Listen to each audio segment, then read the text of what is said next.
বর্ধমান থেকে মুর্শিদাবাদ জেলায় পাচার করার সময় বৃহস্পতিবার গভীর রাতে মুর্শিদাবাদ জেলা সালার থানার পুলিশ এক ব্যক্তিকে প্রায় ৩,৬০০ বোতল কফ সিরাপ সহ গ্রেপ্তার করল। ধৃত ব্যক্তির নাম জাহাঙ্গীর শেখ। তার বাড়ি সালার থানার পূর্ব শেখপাড়া গ্রামে। সাম্প্রতিক সময় মুর্শিদাবাদ জেলায় একসাথে এত কফ সিরাপ উদ্ধার হয়নি। পুলিশ সূত্রে দাবি করা হয়েছে, উদ্ধার হওয়া এই কাপ সিরাপের দাম আন্তর্জাতিক বাজারে প্রায় ২০ লক্ষ টাকা। ধৃত ব্যক্তি 10 দিনের পুলিশি হেফাজতের আবেদন করে শুক্রবার তাকে বহরমপুর এনডিপিএস আদালতে পেশ করা হচ্ছে।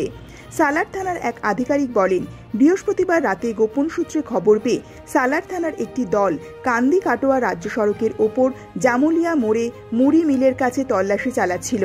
সেই সময় একটি লরি আটক করে তল্লাশি চালাতেই উদ্ধার হয় গাড়ির ভেতর থেকে থরে থরে সাজিয়ে রাখা ওই কাশির সিরাপের বোতলগুলি।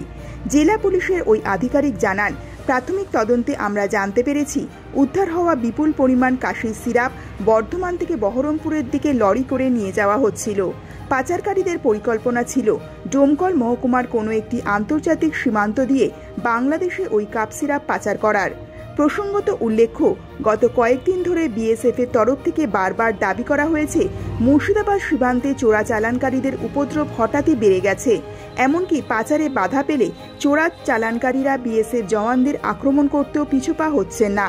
পাচার রুখতে বিএসএফ এর তরফে গুলি পর্যন্ত চালানো হয়েছে।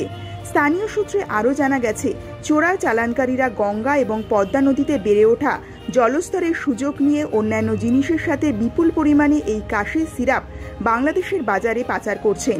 পুলিশের ওই আধিকারিক বলেন, উদ্ধার হওয়া ওই কাশির সিরাপের বাংলাদেশে মূলত মাদক হিসাবে নেশার কাজে ব্যবহার করা হয়। উদ্ধার হওয়া কাপ সিরাপের দাম ভারতে কম হলেও বাংলাদেশে তা বিপুল দামে বিক্রি হয়। ধৃত ব্যক্তির বিরুদ্ধে এনডিপিএস আইন 21C এবং 29 ধারায় মামলা রুজু করেছে পুলিশ।